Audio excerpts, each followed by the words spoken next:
Getting engaged is a moment worth cherishing. A one-of-a-kind ring that you design at Blue Nile can help your love sparkle. Just choose your diamond and setting. When you've found the one, you'll get it delivered right to your door. Finding the right engagement ring can be nerve-wracking. At Blue Nile, you'll have the expert guidance needed and a diamond guarantee that ensures you're getting the highest quality at the best price. Cherish all of life's moments and save up to 30% at BlueNile.com. That's BlueNile.com. With threats to our nation waiting around every corner, adaptability is more important than ever. When conditions change without notice, quick strategic thinking is crucial. And with obstacles consistently impending, determination is essential in overcoming them. It's this willingness, decisiveness, and resilience that sets Marines apart. With our fighting spirit, we don't just fight battles, we win them. Marines are the constant our nation counts on to fight the unknown. And through adaptable problem solving, we do just that.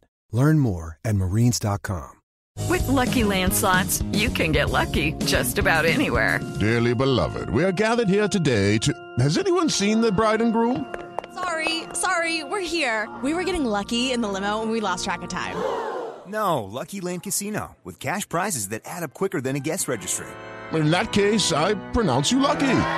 Play for free at LuckyLandSlots.com. Daily bonuses are waiting. No purchase necessary. Void where prohibited by law. 18+. Terms and conditions apply. See website for details.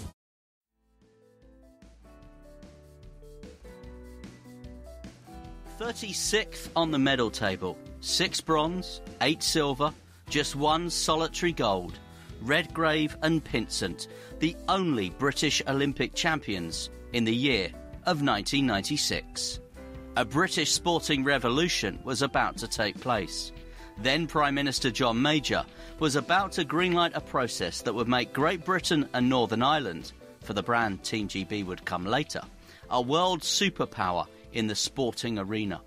Within 4 years in Sydney, as Team GB, 7 bronze, 10 silver, 11 gold. In Athens, the birthplace of the Olympics, 12 bronze, 9 silver, 9 golds. Beijing beckoned in 2008, where the haul was 19 bronze, 13 silver, 19 gold and 4th on the medal table. A host nation bounce in 2012? Definitely. 19 bronze, 17 silver, 29 gold, up to 3rd on the medal table. Then the impossible. An improvement in the next cycle. 67 medals in total in Rio. The first nation ever to increase the number of medals won after hosting the Games.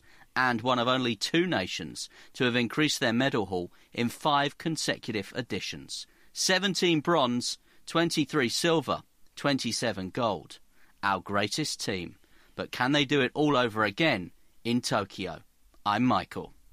And I'm John, and Tokyo's the 32nd Summer Games, the second time the city has hosted it, and this is the second of 3 consecutive Olympics to be held in the Far East. The next Winter Games is in Beijing again. We'll look ahead, sport by sport, as to where the British medals may come from, and can Para GB beat their Rio record of 147 medals, 67 golds, behind China in the medals table. Don't forget, you can get in touch with us at Anything But Footy. We are the unashamed Olympic and Paralympic podcast. You can email us anythingbutfooty@gmail.com. You can tweet us at anythingbutf. You can find us on Facebook, on YouTube, and also on Instagram. And we would love your views, your opinions, your thoughts, whether you agree, maybe you disagree with what we're about to say, as we make some predictions 1 year out from Tokyo 2020. Bit of background, first of all. The reason behind the success is simple. Funding. UK Sport was created following the Games in Atlanta in 1996. It currently invests around £345 million in summer Olympic and Paralympic sport. No compromise has been their mantra for 20 years, essentially paying for medal moments. But the approach under their chair, Dame Catherine Granger, has softened a little. They now look at potential, so they're looking maybe 2-3 editions ahead, as well as immediate success. Plus they have a bigger commitment now, more than ever, to athlete welfare. How will that translate in medal table terms? In broad terms, funding for Tokyo is slightly down on the record amount committed to Rio, but the medal targets are still ambitious. For the Olympics, UK Sport expects Team GB to bring home between 54 and 92 medals. But independent researchers Grace note who have been doing this over previous Olympics, have made their medal table predictions. And they have predicted the Tokyo 2020 medal table, based on current world standings and results, will see Team GB fall short of that UK sport target. They predict just 43 medals in total, with 15 golds. Broadly speaking, John, are they right? That's a huge number to fall down, isn't it? I mean, when you look at those stats that you just said, UK Sport saying that Team GB will bring home between 54 and 92 medals, but for then Grace Note to say 43 medals with a total of just 15 golds. I mean, that is a huge reduction from Rio and even from London as well. I'd like to think, having done a bit of research, Michael, as we sat down and said, right, let's prepare our second summer special of Anything But Footy and looking ahead to Tokyo 2020, that I've actually changed my view on some of the sports. And when we've discussed them in Anything But Footy in the weekly updates, we've been a bit concerned, particularly around the rowing medals, etc. And I've done a bit more kind of looking into it and looking at results. You're a year away, things can change, you've got new names coming through. Yes, some of the older ones are beginning to or have retired or beginning to go, but I'd be surprised if it's that low. And I think if we over the next half an hour or so, we're going to go through sport by sport, look at what we did at Rio and London, and can we then achieve something of the same in Tokyo? Yeah, let's go through the nitty-gritty then. The leading sports in Rio: 12 in cycling, 7 in gymnastics, 7 in athletics, 6 in swimming, 5 in rowing. So cycling, that was the big haul. It's traditionally been the big haul in recent editions of the Olympics. Gold medals in Rio in the men's team sprint, men's team pursuit, women's team pursuit, men's sprint, women's omnium, men's keirin. Names in there like Jason Kenny, names like Ed Clancy, names like Laura Trott, now Laura Kenny, of course. Silver medals for Becky James in the keirin and the sprint, the men's sprint for Callum Skinner, and in the omnium, Mark Cavendish. And there was a bronze for Chris Froome in the men's time trial, and Katie Marchant in the women's sprint. But when you compare that haul of 12 medals and every member of the track team getting a medal in Rio, you look at the World Track Cycling Championships earlier in 2019, Great Britain won just 1 gold, 2 silver and 1 bronze, and Eleanor Barker's gold in the scratch race, as far as I can see, not part of the Tokyo programme. And you've got the likes of Jason Kenny and Laura Kenny, who I think have got, 10 gold medals in their household between them, not predicted to win individual medals by the likes of Grace Note this time around. But is this the age-old thing that British cycling are keeping their powder dry, and they're not going to reveal the big guns and the technology until the time is right, and that time will be in Tokyo?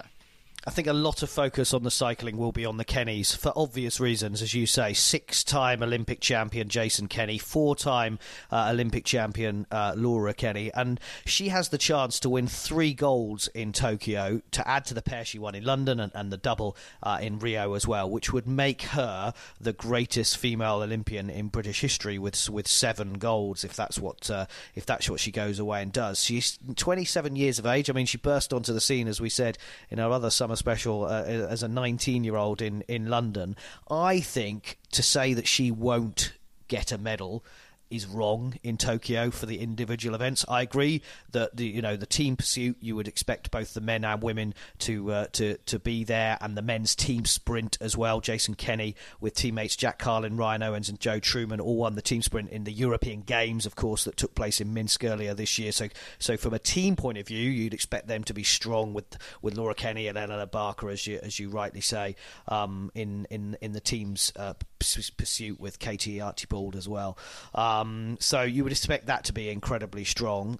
But I don't think that she won't win a medal on her own, because you know what she's like, Michael. She wants it so much. Yeah. I mean, we've interviewed her so many times, and one of my favourite ever interviews was with her in Glasgow 2014, the Commonwealth Games 5 years ago, and she wasn't performing very well. She wasn't very well during the week. In fact, she famously told us that she ate porridge, and that was the only thing she ate for 3 or 4 of the days. Now, did she famously tell us she'd puked up quite a lot as well? Yeah, exactly right. And now, yes, she was beating the Australians and the New Zealands, and there wasn't the Russians there or the Chinese or whatever. But you just think she's so determined, and I would be surprised that if she didn't. tend to agree with them about Jason Kenny. I don't think he's individually in the form, or certainly doesn't show it at the moment. Didn't qualify for the individual final in the Kieran at those European Games. So, he's got a long way to go in a year. But as you rightly said at the start of the cycling, is don't rule it out, because British cycling, this is what they do. They peak for Tokyo 2020. It's still, a year away to get it right. I'm buoyed by my sort of pre-track meeting that I had with Ian Dyer. Now, Ian Dyer is a name that you'll know, John, but people listening to Anything But Footy, the unashamed Olympic and Paralympic podcast, might not know. But he's one of the key kind of coaches, performance directors at British Cycling. And he gave me half an hour of his time. I've told this story before on a previous episode. The night before the track programme started, he gave me half an hour of his time, marked my card essentially. And he just went through each of the individual races, and he went through each of the riders, and he sat me down and basically said, over a cup of Rio tea, we're going to win a medal in every track discipline. And I remember leaving that thinking that's very ambitious, and he was proved right. And I think if you were to sit down with Ian Dyer in a same sort of off-the-record candid way today, he would be predicting another medal haul. Maybe 12 is ambitious, but you've got to think with cycling as well. You could add BMX to that. You could add road races to that. You could add mountain biking to that as well, where you've got opportunities, potential medals there as well. I think in the road race, both men's and women's, there's got to be opportunities to win medals there. Chris Froome on the road got the bronze in the time trial in Rio. But with his injury, that's a big question. That is a big question mark. And it is. But you've got Geraint Thomas, who you would expect would step up. So I think it was disappointing, Lizzie Deignan as well. The fact that we didn't get a medal in the road races in Rio, apart from Chris Froome's bronze, as you rightly say. But also the youngsters. There were a few youngsters coming through. So we mentioned Eleanor Barker, Megan Barker, her sister, 20-year-old Jess Roberts, all won medals, gold medals at the European Games, and then a silver in the team pursuit as well, and Josie Knight a bronze in the individual pursuit. So the youngsters are coming through as well, and they will be the ones who will, like Laura Trott did at London 2012, just Katie burst on the Marchant scene. in Rio came from nowhere essentially, didn't she, to win that bronze medal? I wouldn't be surprised if the medal haul from cycling, as I said, maybe not just on the track, but picking up one or two elsewhere on the road, maybe one in mountain biking, BMX, whatever. I wouldn't be surprised if that medal haul is up there 10 to 12 again. Agreed. Let's move on to gymnastics. 7 gymnastic medals in Rio. Max Whitlock with a couple, of course, of gold medals on the floor, on the pommel. Lewis Smith, now retired, on the pommel. Bryony Page on the trampoline. Max Whitlock getting a bronze in the all-around. Amy Tinkler getting a bronze on the floor. And Niall Wilson getting a bronze in the horizontal bar. You look back at that last World Championships, the next Gymnastics World Championships in Stuttgart in October, in the last one, so we are talking, as we speak, sort of 10 months ago, just the one silver medal, Max Whitlock on the pommel. They've gone close in team events without actually kind of getting there or thereabouts. 7 in the region of 7 looks ambitious to me for the sport of gymnastics as we head to Tokyo. I think with Rio, it was on a crest of a wave after London, because Absolutely. London was the breakthrough, particularly in the men's team with Lewis Smith and Max Whitlock. I mean, if you see the pictures of Max Whitlock from London 2012, bless him. He's so young. He's so young. But I think Rio, they were swept up on that, and they'd had a good Commonwealth Games in Glasgow as well, with Niall Wilson bursting on in that scene, and that continued. But with gymnastics, as with any sport, as we said with Chris Froome, there's been a lot of injuries. Niall Wilson's been out injured. Amy Tinkler's been out injured. The Downey sisters, Becky Downey's been out injured. Gianni Regini Moran, him and Becky Downey starred for Team GB at the European Games, claiming silver medals on even bars and floor respectively. But both of those have had long injuries. So consistently, they're not performing at the moment. Will they be ready for Tokyo? I would say it's a lot younger team. Max Whitlock is the oldest at 27 years of age. He will win gold on the pommel. I'm pretty confident of that. And whether he will perform as he did in the individual floor final, which was obviously a huge performance, and in the all-round event, that's a question mark. You said 7 medals gymnastics, 3 of them were obviously from Max Whitlock, so that will be interesting to see. But the other men coming through, Courtney Tulloch, there's names there that people will perform. The same with the girls, the Downey sisters. Will they be ready? Will they be fit for Tokyo? That would be the only question mark I've really got on gymnastics. My feeling is that I think Max Whitlock will deliver 1, possibly 2. I don't imagine he'll come back with 2 golds and a bronze, maybe a gold and a bronze. I think Niall Wilson, if he can recover from injury, and it looks as though he is on his way back. I think if he can get back to the form that he was going, and the way he was going after Rio, I think he's certainly a very good bet for another medal. Beyond that, as you say, a very, very young team, and I just wonder whether this might not be an edition of the Olympics for British gymnastics. It might be that they come home with 3 medals as opposed to the 7 that they brought back from Rio. But in terms of the experience, when they then look to the next edition of the Games, that might be their time. That might be the time again where they'll come good and they'll start hitting those heights of 6 or 7 medals with some of those youngsters that you mentioned. Plus, of course, if they have a cycle where they can stay pretty much injury-free and get those experiences in the major championships. We saw a lot of these young names on the Gold Coast, which, is very good to go to the Commonwealth Games and be part of a multi-championship. We've seen a bit of a changing of the guard with the likes, obviously, of Lewis Smith has retired. Obviously, we saw other retirements before that in gymnastics as well. And it's amazing, as you say, to think that Max Whitlock is now the senior man. But yeah, my prediction would be gymnastics will go down from that 7, and I'm guessing you probably agree. Yeah, I think that's a good summary of it. I think the big question mark moving on is the next big sport on the list. Was it 7 medals in athletics? Yep. And again, we talked about Max Whitlock winning 3 of those for gymnastics. You remove Mo Farah from the track at Tokyo 2020. You remove Jess Ennis-Hill and Greg Rutherford, who obviously delivered that Super Saturday in 2012 and medalled again in Rio. 2 golds for Mo Farah, of course, doing the double-double. Jess Ennis-Hill a silver in the heptathlon and Greg Rutherford a bronze. And then 3 bronzes, Sophie Hitchin in the hammer, which came from nowhere, frankly, and the women's 4x100 metre relay with young Dina Asher-Smith. That was the start of, we knew they were going to be good, and that will continue, and we'll talk about them in a minute.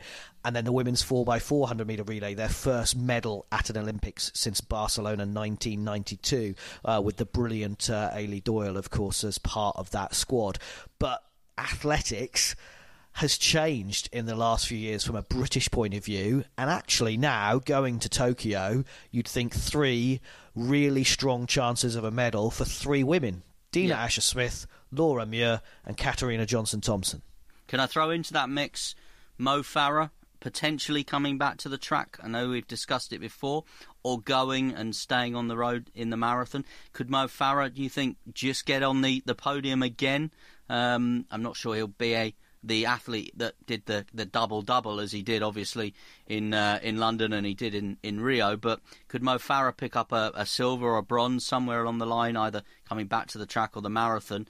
And the relay teams, obviously, we saw in the 2017 World Championships in London, and you and I stood next to each other behind the barriers doing the interviews for radio for most of that championships, the 10 days of that championship. And in terms of targets for British athletics, it wasn't going well until the final weekend, and then obviously the relay teams came through, and that got them the targets they needed. The 2017 World Championships in London, 2 gold, 3 silver and a bronze. Obviously, Doha is ahead. That will give us a clear indication of where we might be. I mean, you look at names potentially like Reece Prescott. People are talking about an outside chance maybe for a sprint medal for him. But it is difficult, as you say, to look beyond the likes of Laura Muir, Katarina Johnson-Thompson and Dina Asher-Smith. They've been doubts about Katarina Johnson-Thompson's big event mentality. I think she's put that behind her now with medals, of course, in the World Indoor, European Championship. She medalled there, of course, Commonwealth Games gold medal as well. And Dina Asher-Smith, when we go back to those Grace Note predictions, she's being predicted to be a 200-metre gold medalist in Tokyo. I think we will know more after Doha. So I know that we're kind of hedging our bets slightly on that, but I think it will be a huge test for Asher-Smith against Elaine Thompson and the likes in the sprints, and we've begun to see that a little bit more in the Diamond League in the last few weeks. So I think it will be a huge test in Doha. I think Laura Muir has settled on the 1,500 metres, but we remember in Rio she was outclassed in the final lap in the 1,500 metres. You know, she's looked stronger and she's delivered ever since. So again, we would expect her to maybe get at least a medal in that and learn from what happened in Rio, where it was sad to see, but you know she fought back on that. And then, as you say, I mean, Johnson-Thompson has proved herself at a Commonwealth level and a European level as well, which is great to see. She's got a big test against the Olympic and world champion Thiam, of course, from Belgium, who's also struggling with fitness. So there's huge question marks over all three of them, but they are the main three. I'd throw in with our 10k knowledge now, Michael, after our night at the 10k PBs, Ailish McColgan and Steph Twell. You know, they beat the the European champion. You never know whether they could grab a medal in a second and third spot there.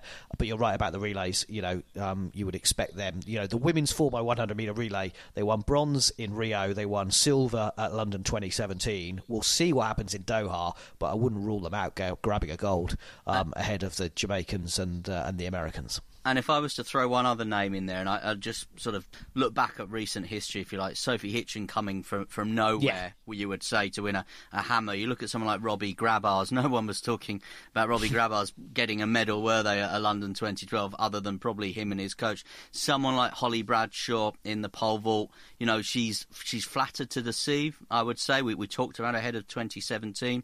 Having an opportunity, an outside chance for a medal. Someone like that, I'm not saying it will definitely be Holly Bradshaw, whether it will be Reece Prescott, but I imagine there'll be one more athletics medal, whether it's a bronze somewhere on the field or on the track, that we're not talking about right now. And it could be, and I remember throwing the name Sophie Hitchen out in a radio interview ahead of Rio, and the presenters that were interviewing me didn't have a clue who she was. But I just looked at what she'd been doing in the build-up to those games, and taking into account, obviously, no Russians, I just thought she had a chance of a medal, and I would put someone like Holly Bradshaw, Reece Prescott in that kind of category as we head towards Tokyo.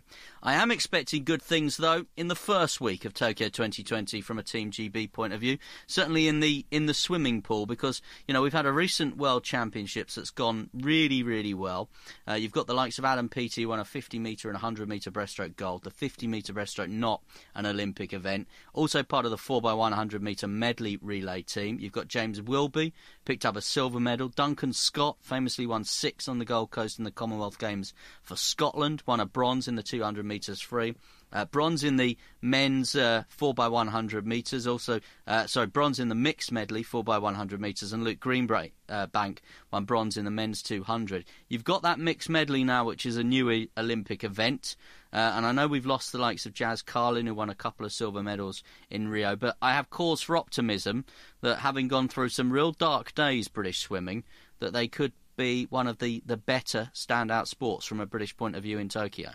Yeah, they had their best Olympics in 100 years after doubling their medal target and securing 6 medals at Rio, 1 gold and 5 silvers. As you rightly say, Jazz Carlin took 2 of those silvers, but Duncan Scott, a young Duncan Scott, a bit like Max Whitlock we were talking about, was a part of that 4x200 metre freestyle relay medal that James Guy, Dan Wallace and Stephen Milne won as well.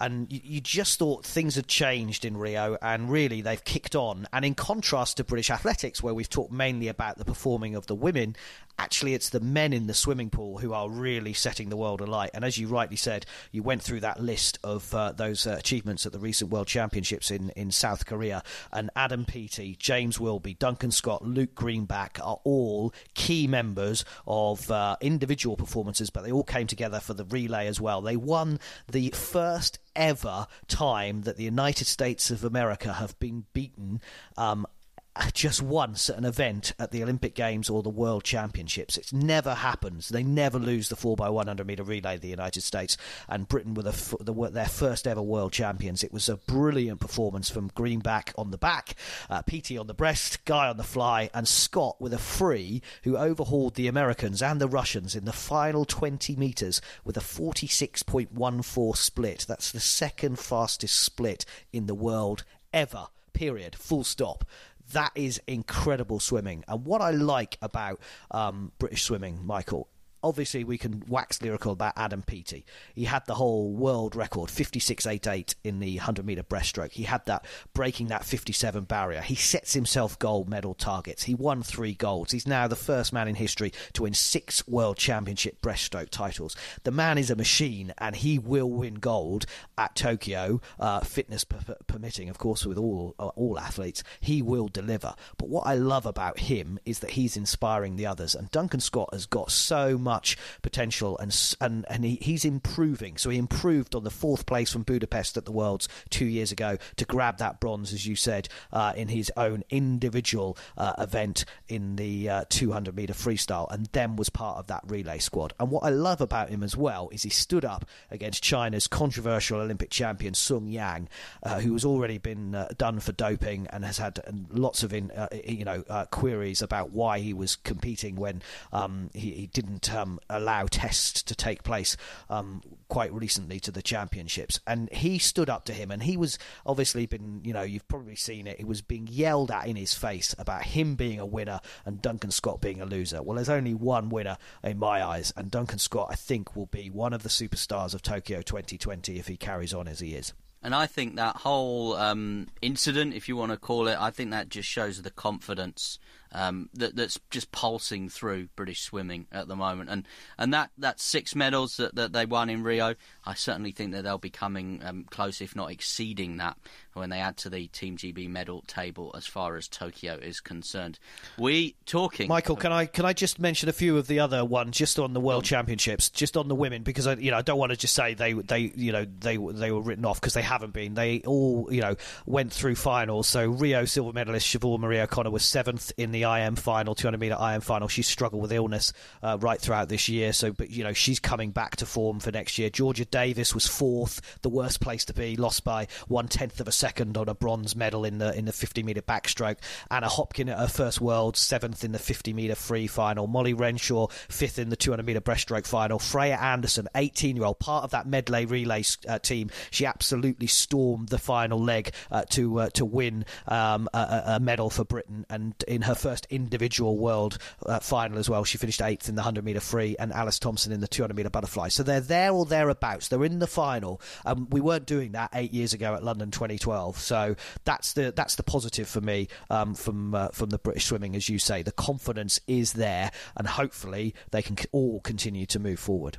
And that mixed medley is just a bonkers event. Looking forward to watching that in Tokyo. I said concerns. I think we've both got concerns about our rowers, haven't we? British rowing, of course, 5 medals in Rio.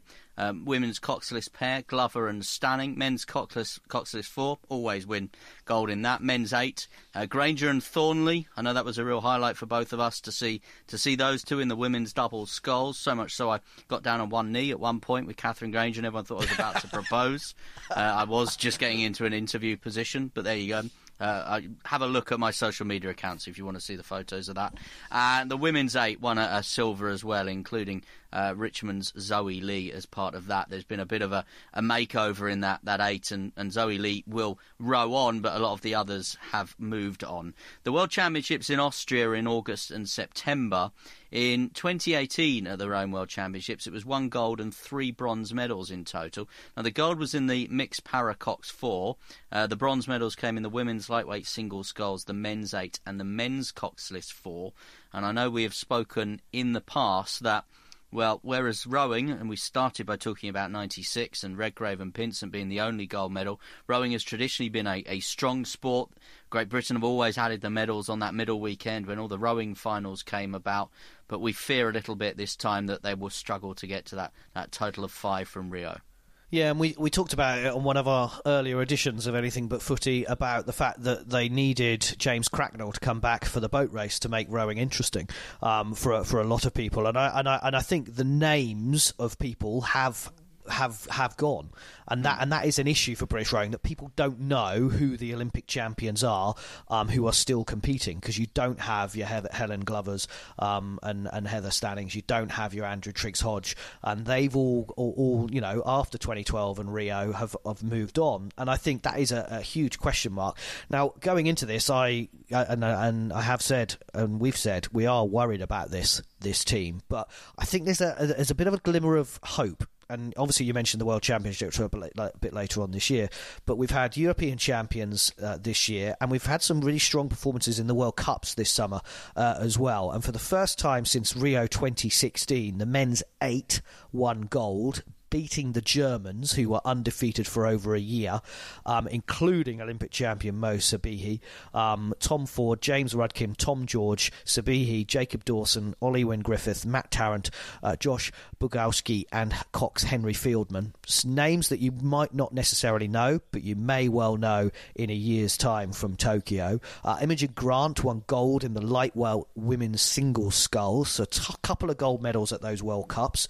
And then you saw Polly Swan and Holly Hill getting a medal in their first ever competition as a pair. So is there something there? Of course, Swan won silver at the Rio Olympics, and she's just graduated as a doctor, so she's got it. You know she's there. And the men's 4 of Carnegie, Gibbs, Cook and Rossiter, they were European champions earlier this season. They won the Stewards Challenge Cup at Henley, and they also got a World Cup silver. And Graham Thomas and John Collins as well in the double sculls, winning silver for the second World Cup in a row. So you're beginning to see 3 or 4 crews coming through. Victoria Thornley as well, your mate, very, very tall, and we're both quite short. And what a performance she did in Rio with Catherine Granger, as you rightly said. She was 4th in her single sculls event as well. So just missing out on a medal. She's getting to the point where they're just beginning. You just think, yep, they're coming through at the right time, and we've praised British cycling for it. And maybe we always know that the rowing team come good for the Olympics as well, and maybe we have to have faith as well.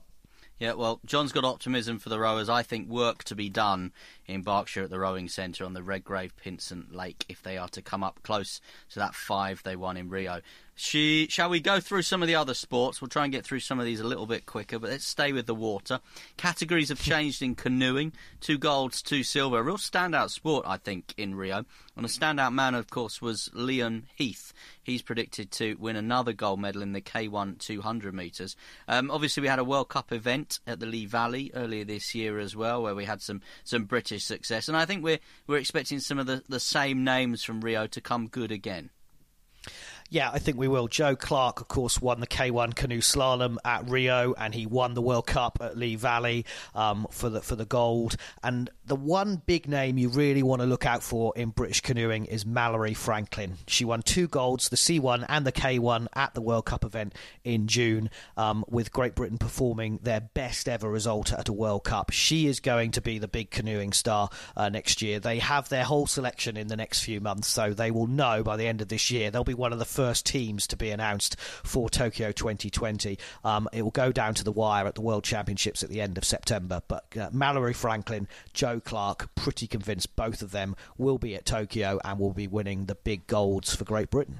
We'll stay with the water and we'll go to sailing, and I think my friend Hannah Mills in the 470 and Ailey McIntyre, her new partner after Saskia Clark retired.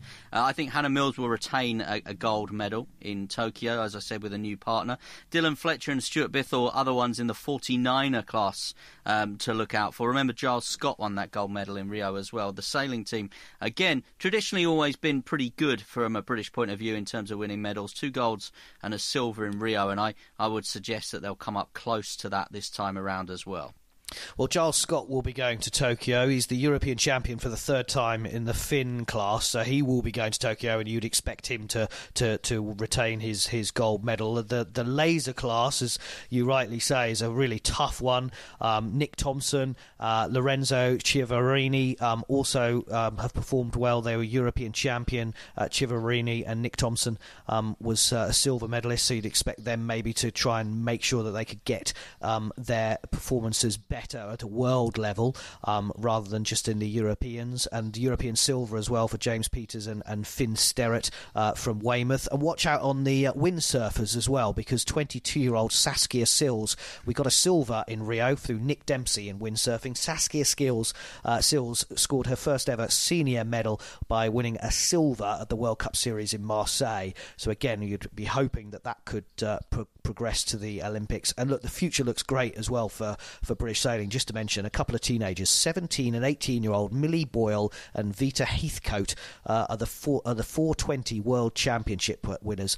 They won the gold medal in Vila Moura in Portugal, the teenagers. So the future for British sailing also looks good post-Tokyo. I'm very confident about our divers. They've just had a good World Aquatic Championships as well. Though I say that, Jack Law, who is one of the kind of nailed-on ones for a gold medal, you would imagine, in Tokyo, didn't have a particularly great World Championships. Bronze in the 3-metre springboard, and then together with Daniel Goodfellow in what is a new partnership, a 3-metre synchro springboard silver medal. Tom Daly and Matty Lee won the 10-metre platform synchro medal there as well.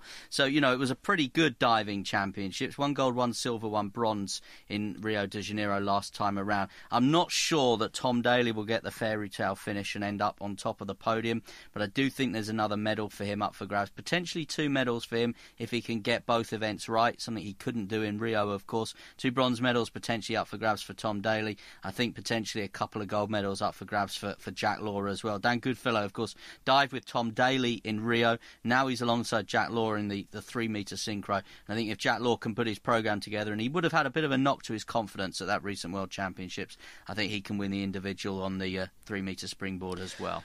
Yeah, I think you're right. I think Law and Daly both have something to prove. Law had the title in the bag at the World Championships and threw it away. And Tom Daly, you know, at Rio and the 10-metre platform had the worst ever semi-final. He didn't even qualify for the final. And I went back through my notes from Rio, actually, and I wrote down that Tom Daly had been in tears after coming last in the semi-final for the 10-metre platform, but has said that he will now compete at Tokyo 2020 as it's his dream to win Olympic gold. So he's got that inspiration to go and perform as well, with Matty Lee in the synchro, but also on individually as well. So Law and Daly, yeah, they're the big 2 names for British diving.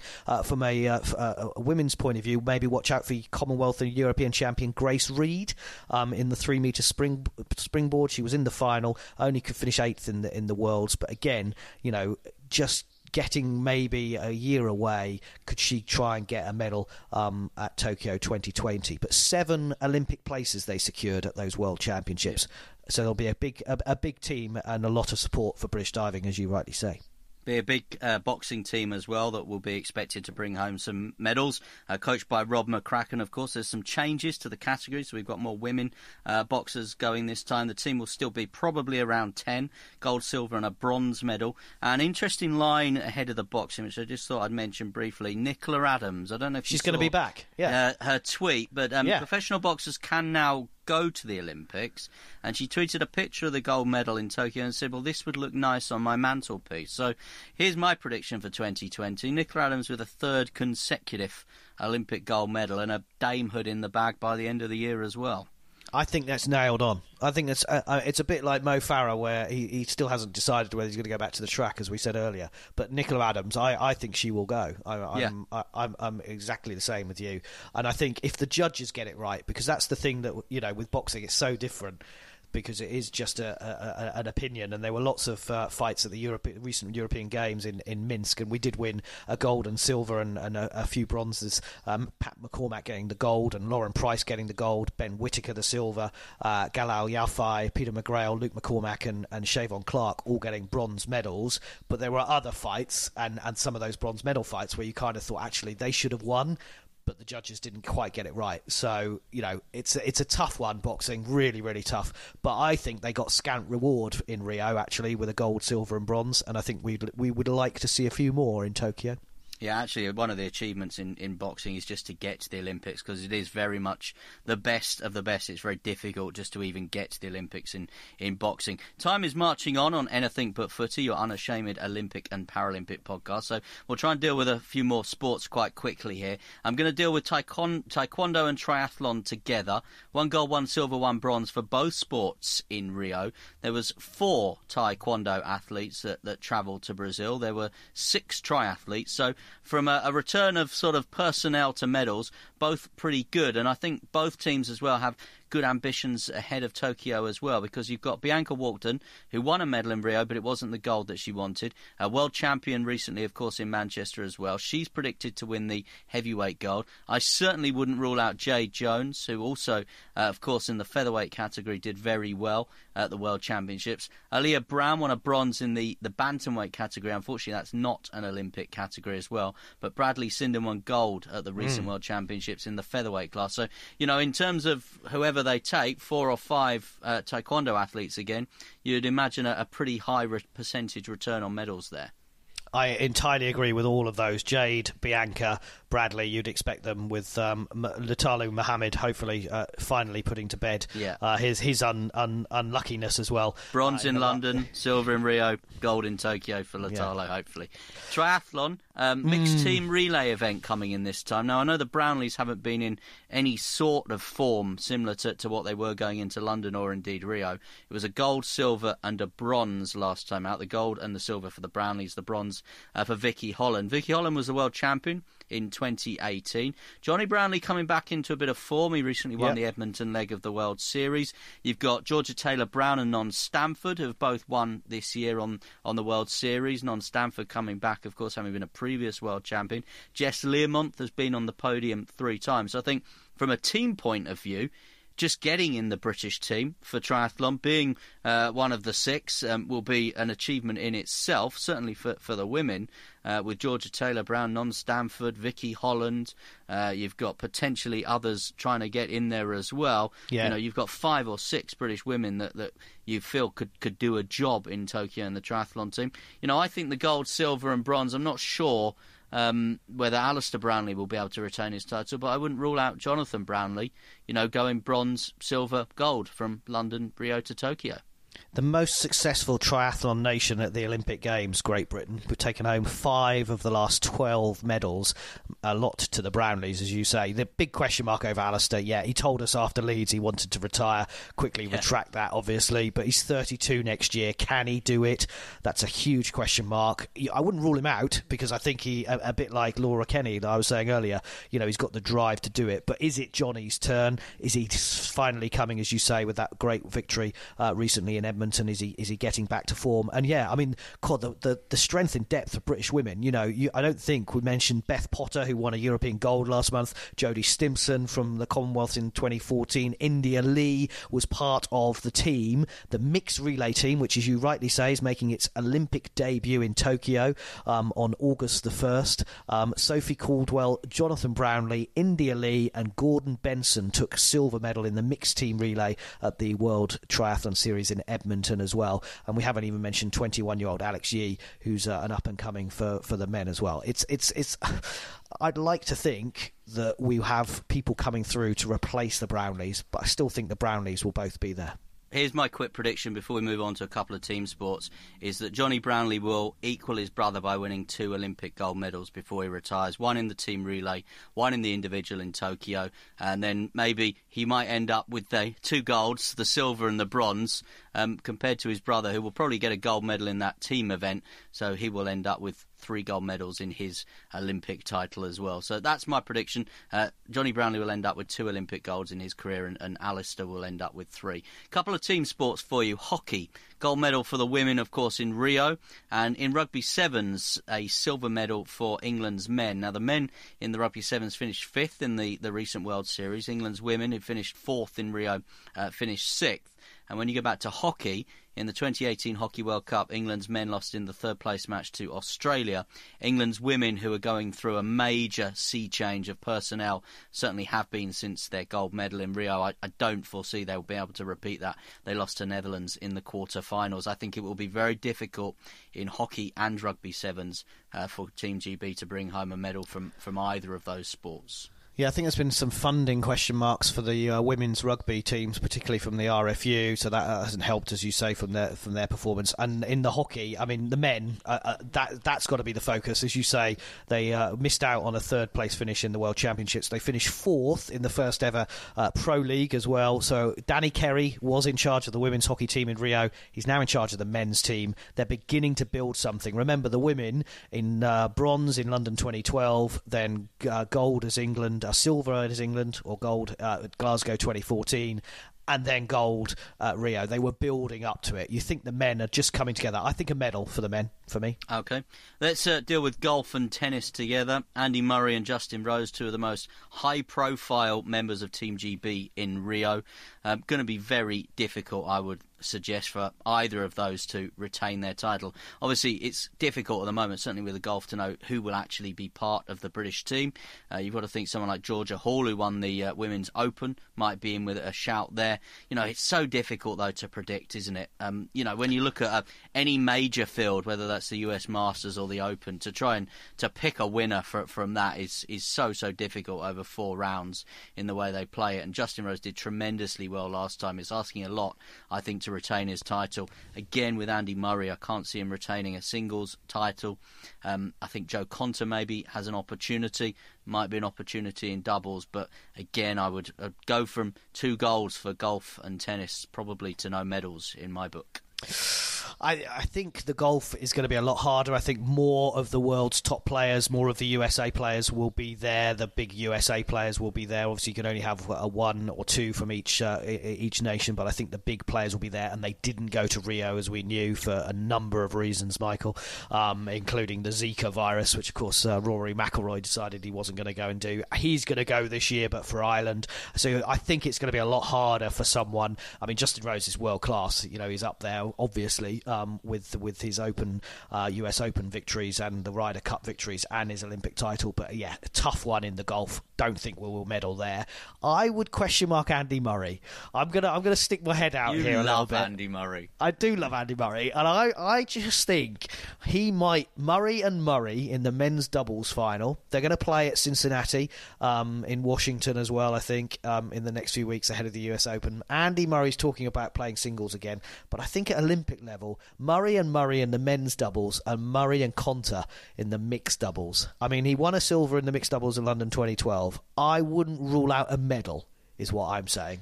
A medal for Murray at Tokyo 2020.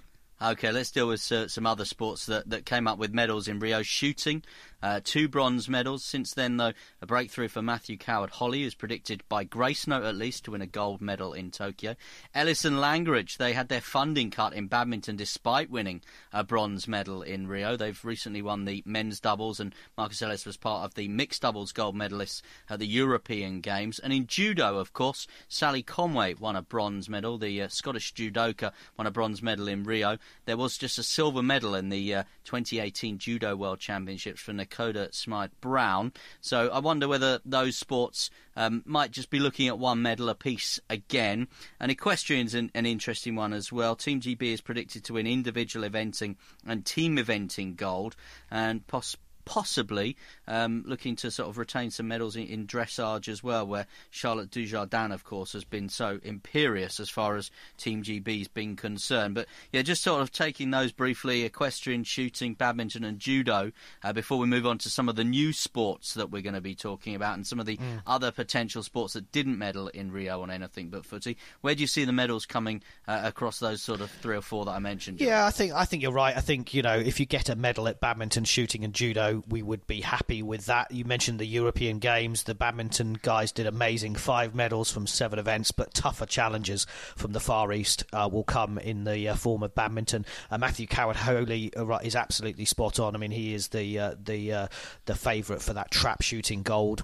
European bronze for shooter Aaron Heading as well, may be worth keeping a lookout for. And then Alice Schlesinger and Chelsea Giles won a couple of medals at the European Games in judo. Of course, we know Sally Conway is in the World Championship team, which is taking place, the Judo World Championships taking place in August. So, we would expect maybe to see a bit of news from that World Championships to see how we're progressing from a judo point of view. And just on the equestrian, I agree with you that apparently, this is a great story, Ross Cantor became the world eventing champion on board All-Star B, always important to mention the horse as well, and led Britain to the team gold, and she gave birth to her first child on July the 8th, and then she hopes to compete towards the end of the year and make it to Tokyo. That's just incredible.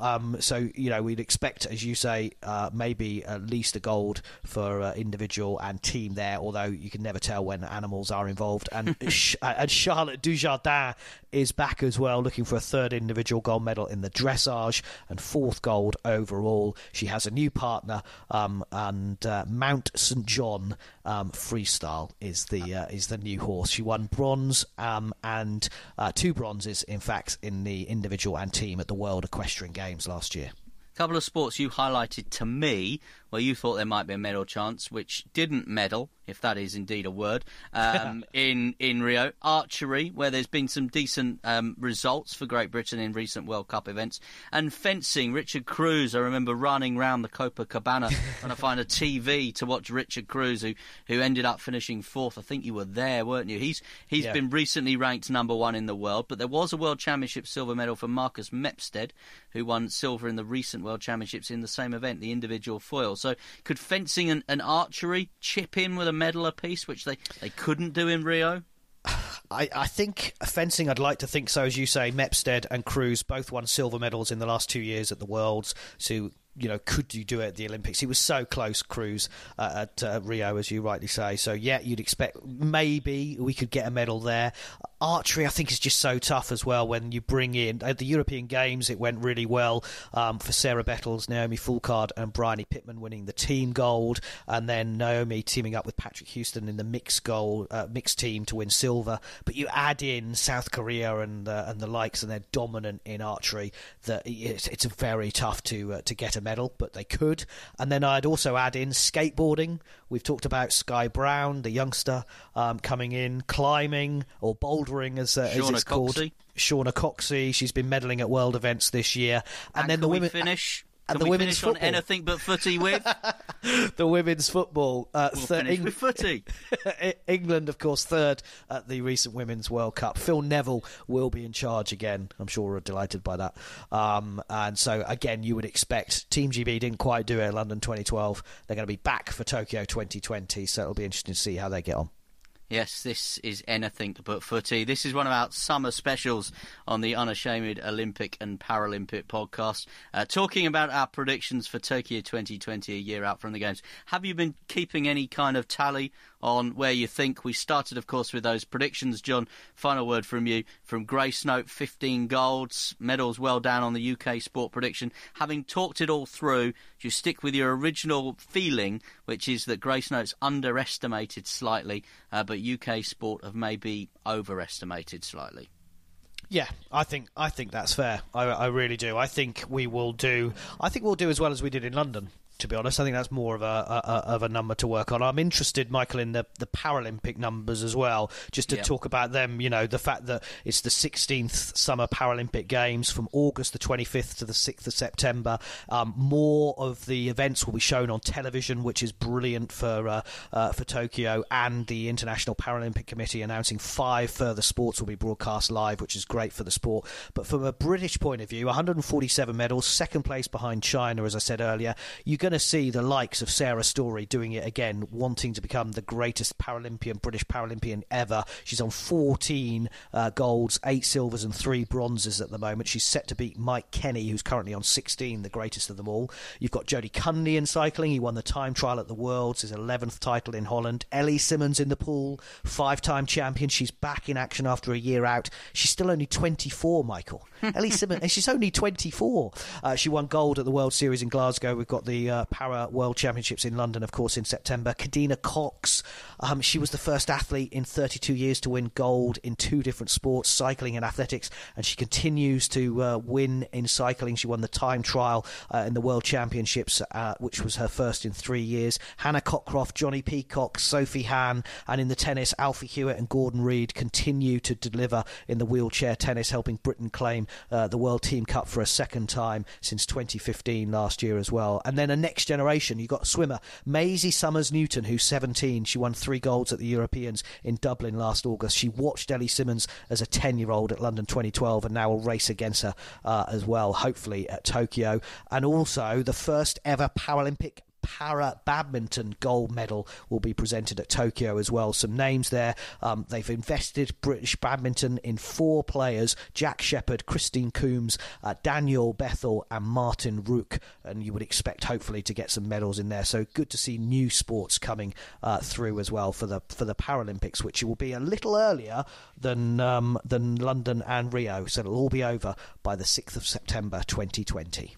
And China is expected to do well both in the Olympics and the Paralympics. And there will be improved performances, of course, by the host Japan. Russia, despite withdrawals and bans, will also win a significant amount of medals. And the USA expected to top the table. Australia will be looking to recover after being overtaken in recent editions by the likes of the UK. And European nations, including Germany, France, Italy and the Netherlands, will come with high expectations. So where will that leave Team GB? Possibly slipping outside of the top 4 this time around? The projected team size, we're told, is 378. A medal haul of around 50 looks realistic, including 15 golds. And if you're disappointed in that after all the successes of London and Rio, well, just be grateful we're not heading for another Atlanta.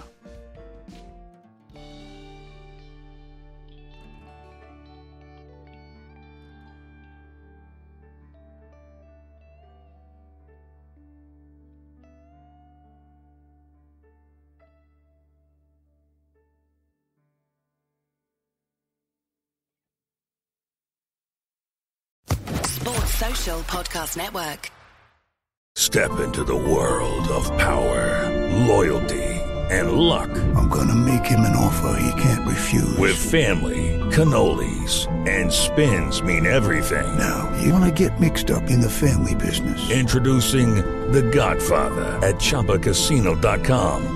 Test your luck in the shadowy world of The Godfather slot. Someday, I will call upon you to do a service for me. Play The Godfather, now at ChumbaCasino.com. Welcome to the family. VGW Group. No purchase necessary. Void where prohibited by law. See terms and conditions. 18+.